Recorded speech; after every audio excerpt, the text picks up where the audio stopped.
Good evening. You're watching the news on Croatian television. On the second day of the 54th Munich Security Conference, Croatian Foreign and European Affairs Minister Marija Pejčinović-Burić met with her Russian counterpart Sergei Lavrov. The focus of their talks was on the situation in Southeast Europe and relations with Bosnia and Herzegovina and Serbia.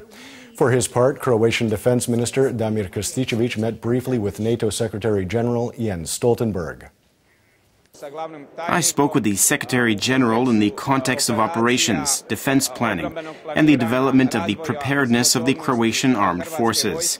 I also invited him to visit Croatia to see for himself everything that we are doing to further develop our defense and security system.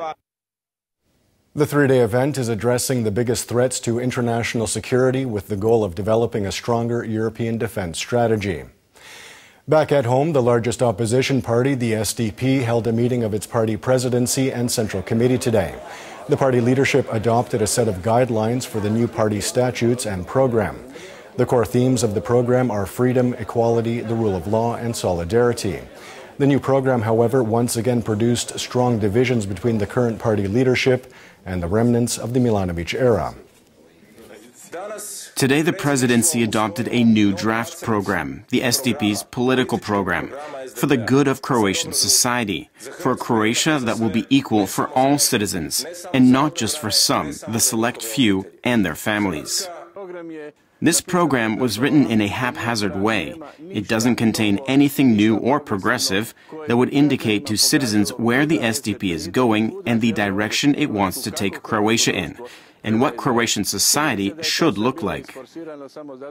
A protest was held on Split's Riviera today, at which some 1,000 locals called on city authorities to resolve the issue of the Karepovac landfill. Karepovac is scheduled for revamping as a result of noxious odors emanating from the site. The protesters are demanding additional monitoring of landfill gases and independent citizen-run oversight.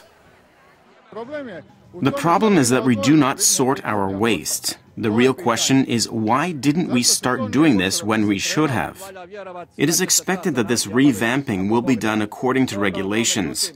But the question remains, could the problem have been resolved from the start? Firefighters from Rijeka and Opatija battled a blaze that erupted in the warehouses of the Elgrad chipboard and plywood manufacturer in Rijeka last night. It took some 40 firefighters hours to contain the blaze. Luckily, there was no one injured, not among the firefighters or civilians.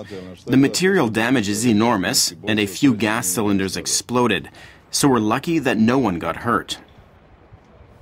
While attending the 28th anniversary of the founding of the HDZ branch in Makarska, Administration Minister Lovro Kuščević presented plans to digitalize the public administration. The program is valued at more than €67 million, the bulk of which will be covered by EU funds. Digitalization means making every procedure cheaper, faster, and just as importantly, transparent. We want our fellow citizens, entrepreneurs, and business owners to be able to do the bulk of their paperwork from home with the appropriate level of security. Concerning news for parents, as studies show that youth gambling in Croatia is growing at an alarming rate. While the average for youth gambling in EU countries is between 4 to 8%, that figure in Croatia, which has the most lax gambling laws in the EU, stands at 13%.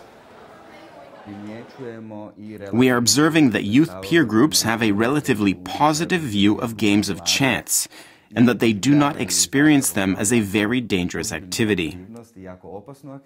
And taking a quick look at sports in the 22nd round of play in the Domestic Football League. Osijek beat reigning champions Rijeka 2-1 today. In the other game, Istra beat Lokomotiva 1-0. League leaders Dinamo will play arch-rivals Hajduk Split tomorrow afternoon, while Slaven Belupo and Cibalia will close out the round in Koprivnica.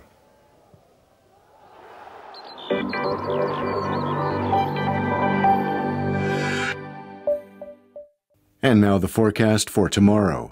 Overcast skies and rain will spread throughout most of the country. Mountainous regions will see some sleet and snow. Most of the precipitation will come in the first half of the day. Rains will gradually cease in the second half of the day in central and eastern parts of the country. There will be a moderate northeasterly in the interior with a strong to gale-force northeasterly on the northern and central Adriatic.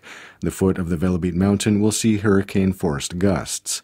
Southern Dalmatia will see an easterly and southeasterly. Morning lows of -3 to +2 degrees Celsius inland, 3 to 7 on the coast, will give way to highs of 3 to 9 degrees in the interior, 5 to 8 on the Adriatic. The 3-day forecast for the interior calls for predominantly overcast skies with snow. The coast will see variable weather with predominantly overcast skies and rain. There is a chance of some snowdrift on the northern Adriatic. Strong northeasterly winds will die down on Monday but return again on Wednesday.